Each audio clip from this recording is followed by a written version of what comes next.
Olá, eu sou o Walter Somengali e vamos iniciar No Foco, a verdade nua e crua, de olho nas eleições. Roda a vinheta.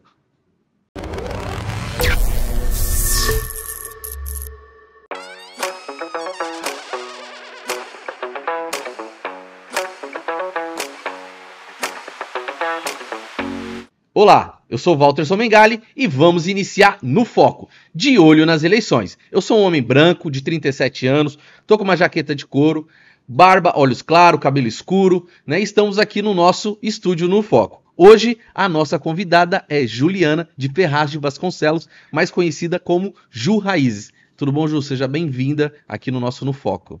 Olá, boa tarde. Muito obrigada por essa oportunidade. Muito feliz de estar aqui no programa No Foco. Vou começar também fazendo a minha autodescrição. Sou uma mulher negra de pele retinta. Meu cabelo é alongado, na cor dourada, e estou trajando um vestido vermelho bem forte, bem PT. Legal, bacana. Ju, fica à vontade aqui, né, para a gente poder até conhecer as propostas, mas antes de conhecer suas propostas, que você é candidata a vereadora em Ferraz, eu gostaria de conhecer um pouco mais da sua história, né? Então, quem é a Ju? Né? O que a história dela tem para nos ensinar, tem para nos contar? A Juliana Delfino, antes de ser Ju Raízes, eu sou a Juliana Delfino. Legal. A filha da Dona Zélia, empregada doméstica, a filha do senhor Murilo, trabalhador do chão de fábrica, que atravessava a cidade de Ferraz de Vasconcelos para trabalhar na região do ABC, São Bernardo do Campo. Então, eu fui uma criança que vi muito pouco meu pai, porque ele saía de casa às 3h30 da manhã e chegava em casa quase 11 horas da noite, né? Porque na época Ferraz não tinha condições de gerar emprego na cidade. Então meu pai atravessava a cidade para trabalhar, né, e gerar o sustento da gente. Então eu sou uma mulher que teve um investimento dos pais na questão da educação. Então, mesmo a minha família sendo de origem humilde, meus pais sempre foram muito sábios, né, em entender que a educação era o principal que eles poderiam deixar de legado para nós. A minha família é uma família de mulheres, é uma família de mulheres potentes, praticamente uma família... Meu pai era o único homem da casa até o ano 2000, a gente adotar o meu irmão mais novo, o Gabriel, e aí ele conseguir um par. Mas até então, a família era de dominação feminina e de mulheres muito potentes, de mulheres muito sábias. E a minha história começou por esse legado, né, de feminino. Bacana. Você também é jornalista, educadora social. Conta um pouco pra gente, né, dessa questão aí do jornalismo, na questão da história. A minha primeira graduação foi em jornalismo. Eu sou publicitário, É? então o jornalismo E a comunicação vai até o segundo ano ali, né, junto. Exatamente, depois separa. A escolha da habilitação específica, Legal. né? Então, sou formada na UMC, né, na Universidade de Mogi das Cruzes. Bacana. Numa época que não tinha ainda os programas de incentivo do governo Lula, né? Não tinha Enem, não tinha ProUni, não tinha programas facilitadores nesse processo nosso na questão da mensalidade, né? Então, teve que ter um entendimento familiar, né, de apostar na educação da Juliana. Então, assim, meu pai, minha tia, que já trabalhava, né, então eles se uniram para pagar a minha faculdade. Entendi. Né, então, houve uma aposta, né, uma escolha de investir nos estudos. Então, com 20 anos, eu já estava formada. Então, uma mulher negra... à frente do tempo, porque na década de 90, uma mulher negra com 20 anos, já com uma formação em nível superior, não era comum. Sim. E aí eu conheci o movimento social, e no movimento social era destaque porque eu era uma das poucas mulheres e mulher negra com graduação, né, atuando no movimento.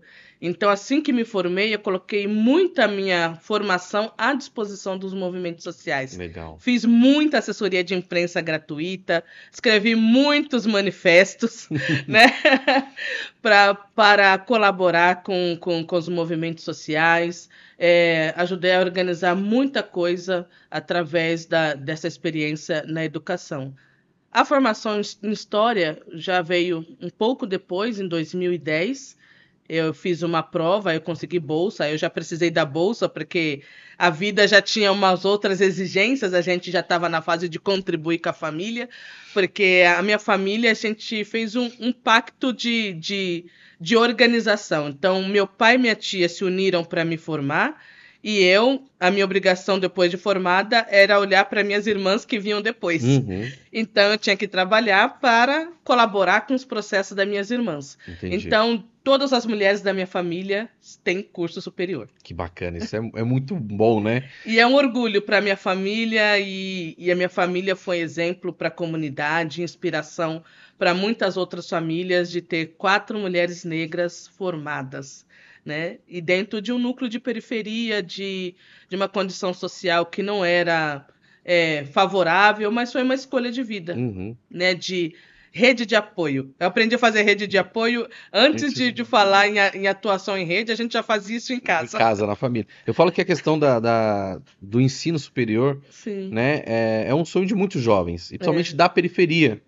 Né? Porque nós que viemos da periferia, a gente sabe o quanto que é difícil, né? Eu sou o caçula de uma família de 7 que Sim. veio, né, lá do Espírito Santo para São Paulo, né, com aquela esperança de São Paulo, terra da oportunidade, né? E eu sou o único filho, né, formado depois. Minha irmã também se formou em assistência social, mas somos os dois, né, dos 7, né, os dois que têm curso superior na família. Eu fui o primeiro, depois ela, né, voltou aos estudos depois de um pouco mais velha e se formou. A gente sabe o quanto, né, é importante o ensino superior, né, para a família, para quem faz o curso, e acho que é muito importante.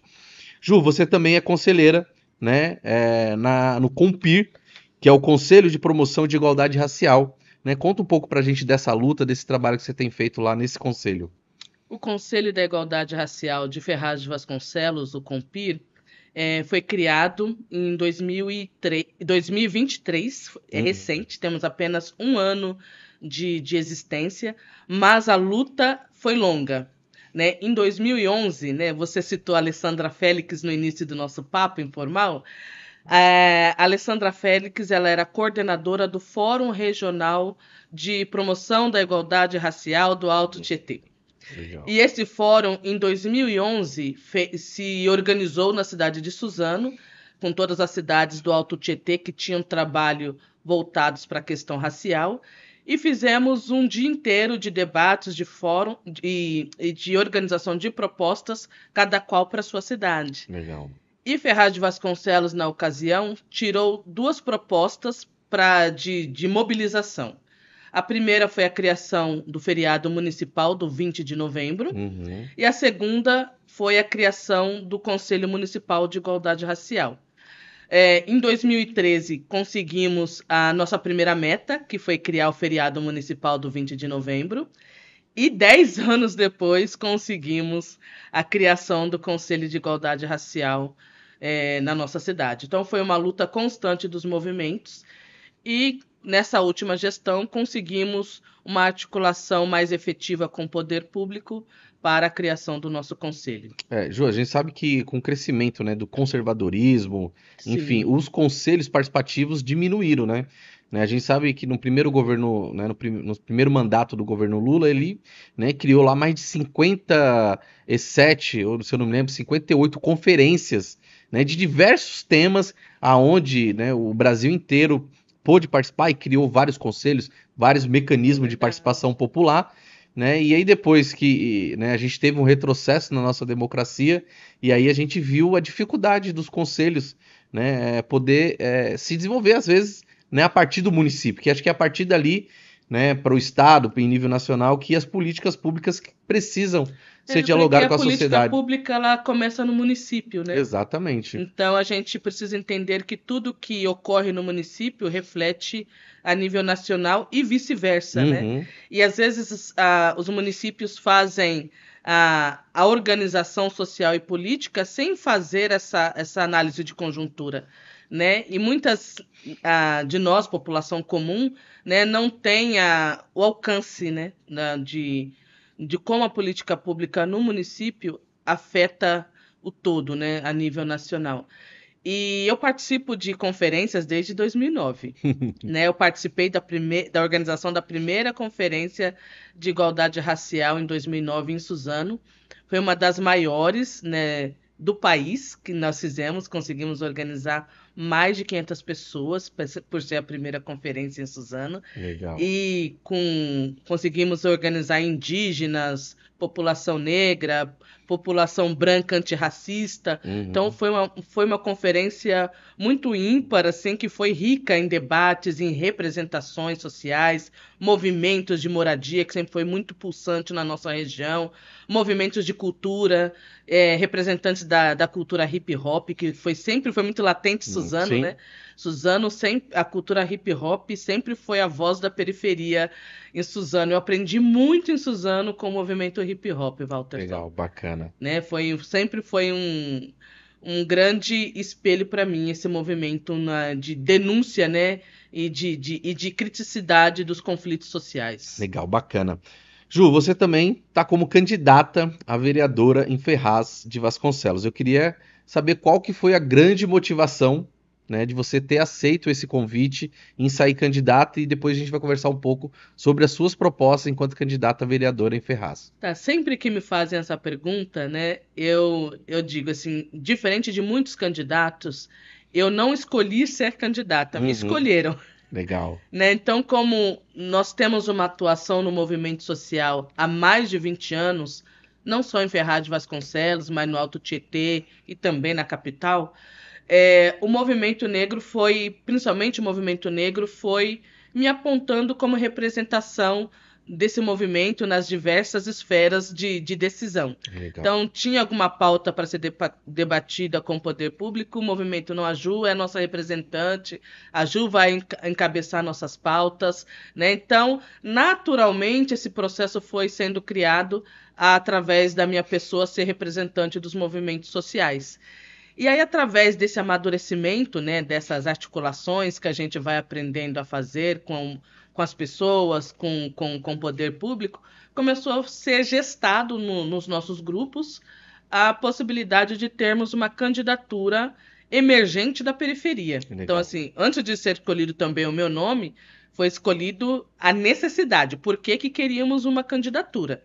Né? Então, começamos a entender que era necessário termos pessoas que pautassem as nossas pautas de uma forma direta. Entendi. Sem que a gente buscasse intermediários para nos defender, para apresentar aquilo que a gente entende como melhor para a nossa periferia.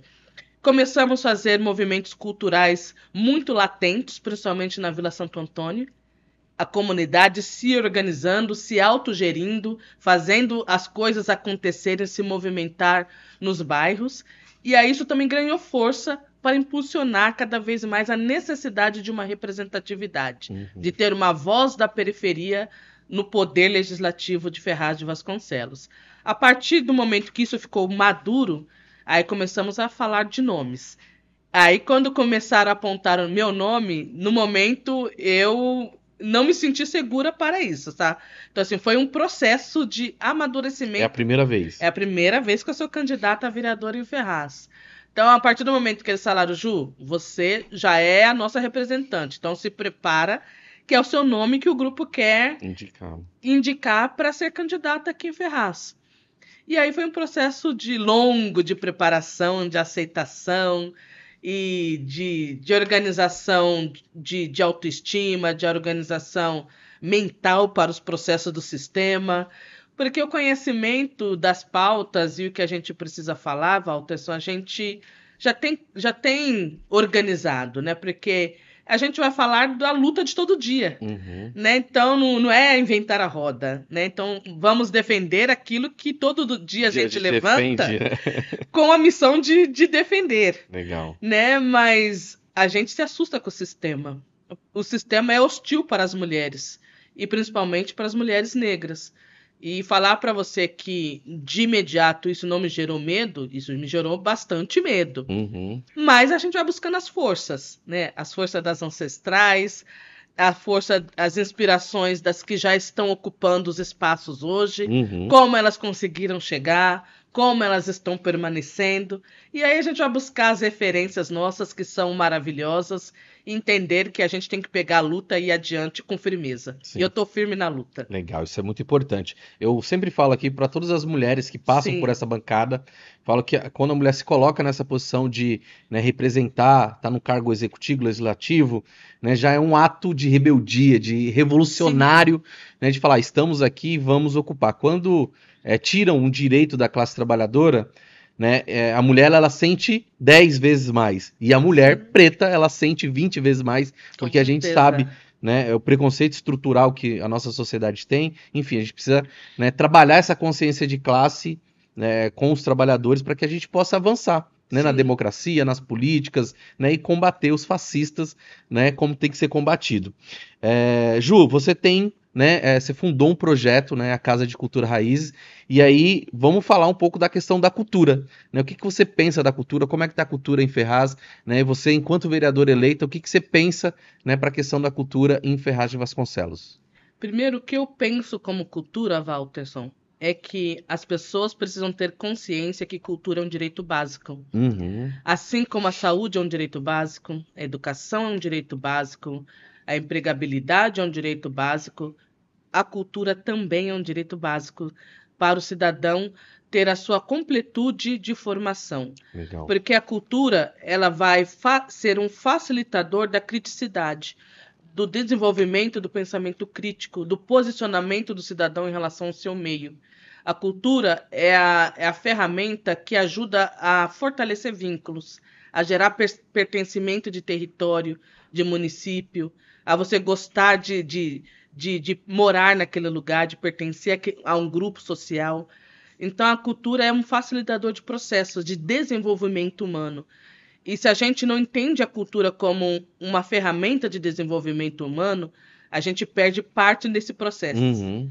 né? Então a gente mecaniza a educação, a gente treina pessoas para ser trabalhadoras e mão de obra, né? E às vezes por Então, muito barato. muito barata, e a gente não treina as pessoas para serem livres, para serem questionadoras dos processos, para empreender, Uhum. para ser donas de negócio, né? Então, principalmente as pessoas periféricas, a gente tem uma educação voltada para o mundo do trabalho é, de mão de É obra isso. fabril. É isso.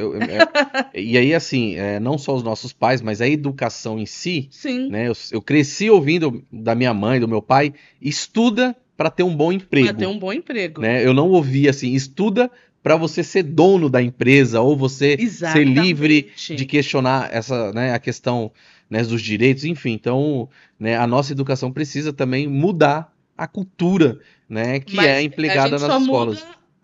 essa visão se a gente tiver educação e cultura formando juntos os indivíduos que estão, né, em fase de formação. É isso mesmo, né? Ju, a gente está falando aqui de cultura, já vamos emendar no tema educacional, né? Como é que está a questão das creches, como é que está a questão, né, lá em Ferraz, da educação como um todo, né? O que que você pensa da educação lá de Ferraz? Como é que tá vaga na creche? Como é que tá a educação, né, para os nossos jovens? O que que você pensa da educação e como é que tá a educação lá em Ferraz? Olha, a educação em Ferraz, eu faço parte de um projeto através da Casa de Cultura Raízes. Nós perdão, eu vou voltar com minhas palavras.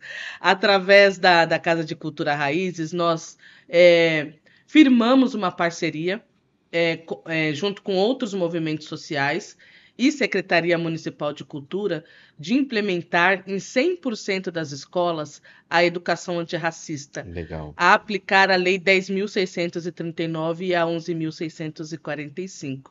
Então, hoje, em 100% da rede municipal de Ferraz, a gente tem a implementação da cultura afro e indígena desde a creche até o último ano do ensino fundamental. Isso é muito Então, importante. é um projeto que é pioneiro não só em São Paulo, mas no Brasil. porque atinge 100% de toda a rede escolar do município. Então, assim, isso já é um trabalho de anos. Então, eu participo do movimento bem antes da lei ser criada, em 2003. Então, eu participei da reivindicação da criação do projeto de cultura afro nas escolas. E de 2003 até 2022, quando a gente conseguiu alcançar isso no nosso município, foi um trabalho de luta constante. Legal. Então, nesse aspecto, a gente já se sente contemplado, né? E a gente quer tornar visível isso para que outros municípios do país entendam que é possível fazer a aplicabilidade da lei em sua forma integral. Legal. No mais, o que a gente defende como educação é uma educação que oportunize o acesso para todas as pessoas. Na creche, o município tem disponibilizado de uma forma até quase que integral vagas para todas as crianças, o que precisa ser aperfeiçoado nessa questão da primeira infância, da creche, é diminuir a distância que algumas mães, né, ainda questionam que as vagas deveriam estar mais próximas às residências. Então, assim, existe a oferta de vagas, mas precisa ampliar ofertas mais próximo às residências das famílias. E isso está proposto, né, nesse plano de gestão, né, para 2025, na proposta de governo da prefeita Priscila Gambale, de propiciar, né, o aumento de vagas de creche o mais próximo possível para as famílias de Ferraz. A questão do ensino superior também é uma demanda bem grande, porque a nossa cidade não tem estabelecido universidades. Nós temos a FATEC lá, que é de uma faculdade tecnológica, Lógico, né? Mas a gente precisa buscar mais ofertas de vagas no ensino superior, né? Então, isso tem sido pensado, né, em parceria com o governo federal. Graças a Deus, estamos na gestão do governo Lula, e o governo Lula pensa em expansão de faculdades para áreas periféricas, e Ferraz de Vasconcelos está em conversação com o governo federal para a criação de uma universidade federal na nossa cidade, para que nossos jovens consigam ter acesso a nível superior dentro do próprio território.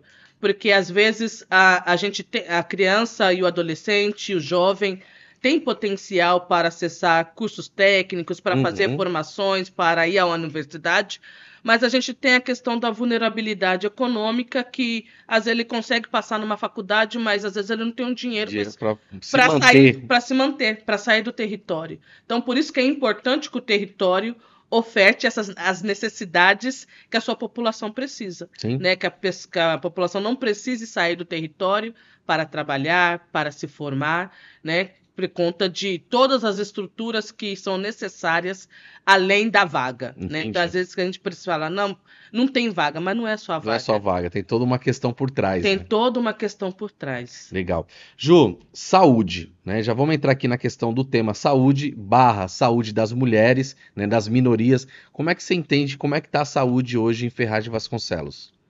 Olha, primeiro, assim, enquanto movimento, o que eu penso de saúde é sempre a saúde preventiva. Certo. Né? A gente precisa entender a saúde como saneamento básico organizado, com água de qualidade, porque a água ela é um principal meio de transmissão de doenças, principalmente na infância. Então, a gente precisa organizar água de qualidade para todos, saneamento básico nas áreas periféricas, porque isso minimiza problemas básicos. Né? Então, a gente precisa pensar na saúde preventiva. A gente pensa a cultura como também parte de um processo de saúde, porque a cultura ela equilibra a saúde mental das pessoas. Então, o processo de convivência social, o processo de acesso à arte, ela equilibra, né? Ela minimiza pontos de estresse. A convivência social ela gera afeto, ela gera sensação de alegria, de felicidade. E a sensação de bem-estar, ela minimiza problemas mentais. Uhum. Então, assim, se a gente tem uma população que poderia ter um alto fluxo de demanda para um CAPS, para um serviço de saúde mental, se você proporciona meios dessa população ter lazer, ter entretenimento, ter acesso à cultura, você vai diminuir demanda para o serviço de saúde. Uhum. Mas hoje, na rede básica de saúde de Ferraz de Vasconcelos, tivemos alguns avanços, né? Então, hoje, com a visão de um atendimento humanizado, que isso é muito necessário, Sim. né? Nós que temos a pegada do movimento social, a questão da humanização é muito importante para nós. Então, hoje, as pessoas que que marcavam consultas na fila, assim, iam para a fila 4 horas da manhã, 5 horas para pegar uma senha. Hoje, com a informatização dos atendimentos, não precisam fazer mais esse tipo de processo para marcar uma consulta de atendimento básico por um pediatra, um clínico geral, né, um ginecologista. Então, a pessoa não precisa mais madrugar na fila.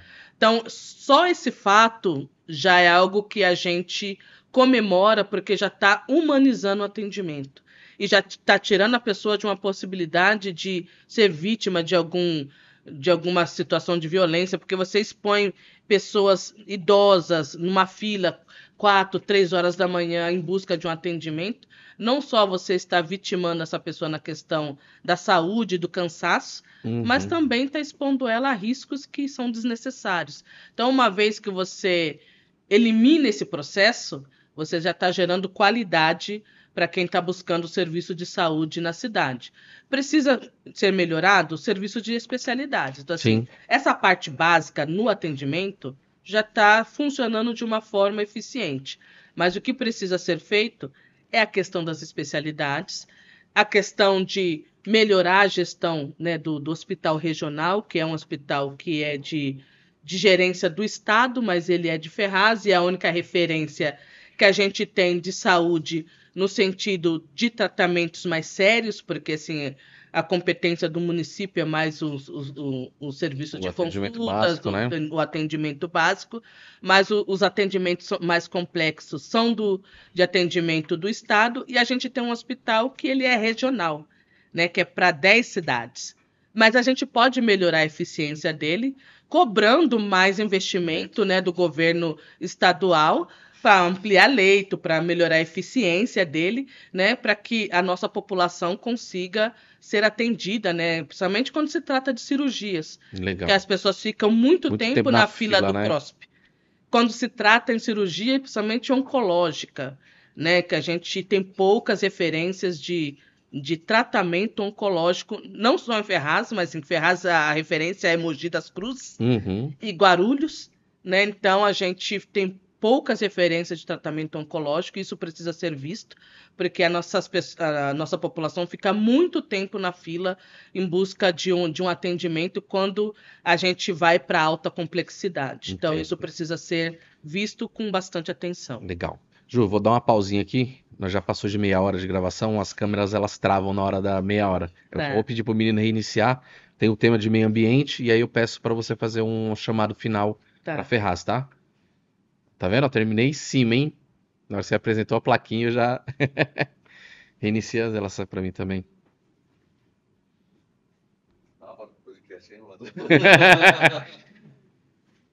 Não, quando você tem mais tempo, a qualidade é outra, filho. É que assim, a gente atendeu 250 candidatos aqui. E teve um período que a gente atendeu 15 no dia. Então, o podcast ele era mais rápido, ele era mais acelerado. Como a gente já tá num ritmo menos acelerado, então a gente consegue bater um papo a mais. Ó, nós já estamos chegando a meia hora já de... Já chegou meia hora. Já passou meia hora de gravação. Vamos... Posso continuar, Gui? Ju, a gente, né, finalizou esse tema aqui da questão da saúde, né? Agora eu quero entrar no tema meio ambiente, né? O que você pensa sobre a questão do meio ambiente? O que Ferraz, né, tem feito ali para poder, né, ter a questão da coleta seletiva? Tem, né, porque quando a gente fala do meio ambiente não é só as árvores, né? É o ambiente como um todo. Só que a gente tem visto também, né, essas grandes crises climáticas, Rio Grande do Sul com enchente, né? Aqui no Sudeste, com seca extrema, aquelas chuvas depois torrenciais, queimada, né, na Amazônia, enfim, né? Nós estamos vendo que a questão climática está pegando muito e eu queria que você falasse um pouco sobre esse tema, que é a questão ambiental. Então, a questão ambiental, Walterson, deveria estar presente em todas as propostas de vereadores e prefeitos candidatos nessa eleição, que é algo que tem a ver com a nossa existência, né? Então, deveria estar presente em todas as propostas, porque como você vai falar de cultura, educação, saúde, se você não sabe quanto tempo você vai conseguir existir com o planeta pegando fogo, né? Sem água. Sem água, sem qualidade de ar para respirar, que São Paulo, você viu, nunca a gente tinha visto isso antes, a cidade ficou com um dos piores índices de qualidade de ar do mundo. Então isso é muito grave. E os municípios, né, quando você fala São Paulo, a gente pensa em São Paulo capital pela concentração de pessoas e movimentação industrial. Mas os municípios são coparticipativos também nessa qualidade do ar de São Paulo. Ferraz de Vasconcelos tem ainda, né, resta algum pedaço, né, uma parte de Mata Atlântica. Então a gente tem uma região chamada Cambiri, que inclusive temos, né, que faz parte das divisas, tem um pedaço que vai para Suzano, Ribeirão Pires, Mauá, mas Ferraz ainda tem uma concentração de mata e de alguns poucos mananciais que ainda é possível a gente pensar em preservá-lo. Entendi. Mas para isso a gente precisa de um plano diretor, né, que organize as áreas verdes e de proteção da cidade, que impeça, né, que essas áreas sejam danificadas e contaminadas, que árvores sejam cortadas, que mananciais sejam soterrados, né, que a gente consiga organizar meio ambiente e habitação, que isso é possível, se a gente pensar em uma forma organizada de pensar em zonas de interesse social, de construção, aonde que a gente vai organizar moradias populares. Porque se a gente não pensa, a população tem a necessidade de morar. Se você não diz onde ela pode morar, ela vai ocupar. Exatamente. Então, isso não é culpa da população. Então, a maior parte do nosso território hoje de Ferraz é organizado com bairros organizados, né? Não seria bem essa... Bem a questão da organização, né? Vai crescendo. Vai crescendo de forma desordenada, né? Então, a cidade, ela vem... desde o início dos anos 90, sofrendo com os processos migratórios da capital. Né? Desde quando foi inaugurado o metrô Corinthians-Itaquera, que Itaquera começou a ser vista de uma outra forma, que não só com uma periferia longínqua, mas começou a ter um outro interesse comercial a partir da inauguração da estação Corinthians-Itaquera, as pessoas mais vulneráveis começou a migrar cada vez mais para os cantões. Guaianazes, Cidade Tiradentes, e da Cidade Tiradentes começou a adentrar a Ferraz, né, que Ferraz faz limite com Guaianazes e Cidade Tiradentes. E essas ocupações começou a ficar comuns na cidade, né? Então a gente começou a crescer num ritmo frenético, né, com as demandas oriundas da capital. E a gente começou a crescer sem fazer um plano nosso. Sem fazer o plano, né? Aonde pode crescer? Como nós iremos crescer? Então, hoje a cidade de Ferraz sofre com esses reflexos. Mas hoje a gente precisa pensar no meio de crescer com sustentabilidade e preservar o verde que ainda temos. Né? De repente, pensar na possibilidade de criar um parque, né, na região do Cambiri, para preservar a área que ainda temos. E é nesse sentido, sabe? Eu sempre vejo ali em Ferraz, quando chove, né, aquela área ali perto da estação vira praticamente um rio, né? Porque acho que antigamente passava um rio ali. Porque ali era uma área de rio. Né? Então quando chove... Geograficamente, ali a água está ocupando o lugar que é dela. Que é dela, legal. Ju, nós estamos chegando aqui no nosso final, né? E eu queria que você deixasse aí pra gente uma mensagem para todos, né, lá de Ferraz de Vasconcelos. Essa mensagem ela vai chegar pela TV, rádio, enfim, vai chegar pelas redes sociais, de alguma forma, né? Eu gostaria que você olhasse para essa câmera aqui e mandasse esse recado lá pro pessoal de Ferraz. Ferraz de Vasconcelos vai ter mulher negra eleita na Câmara Municipal. Estamos com essa proposta de furar a bolha, de representar a periferia, de ser a voz da comunidade nesse espaço de poder. Nós não temos medo de mostrar a nossa cara, de mostrar a nossa verdade, de trazer a nossa pauta. Porque muito me foi questionado se eu deveria vir com essa força, se eu deveria trazer essa questão da ancestralidade, da negritude. Mas a Juliana Delfino é essa mulher de luta que há 20 anos luta por espaço para as mulheres, para a periferia e para o povo negro. E é essa verdade e essa luta que a gente vai levar para a Câmara Municipal, que a gente vai levar para as ruas de Ferraz de Vasconcelos. E nós somos representantes desta comunidade. A hora do povo chegou, gente. Competência, justiça e respeito. Essa mulher preta tem inteligência e sabedoria. Vote Ju Raízes. É isso aí. Muito obrigado, Ju. Quero agradecer a sua participação aqui no Foco, né, e desejar para você boa sorte, né? Espero que você volte aqui o ano que vem já como vereadora eleita para poder falar das propostas e do desafio, né, que você vai enfrentar em 2025, né, estando lá na Câmara Municipal, né, de vereadores em Ferraz. Então, muito obrigado, quero agradecer a sua participação aqui e conte com o nosso espaço que está à sua disposição. Muito obrigada, Walterson, pela oportunidade. É sempre um prazer quando a gente entende espaços de fala para nós que somos oriundos da periferia. Então, todos os espaços são importantes. Isso foi aprendizado, né? Ocupar onde abre a porta, a gente está ocupando. Tá certo, é isso mesmo. É isso aí, galera. Muito obrigado. Esse foi No Foco, de olho nas eleições, com Ju Raízes, direto de Ferraz de Vasconcelos. Um forte abraço. Até o próximo.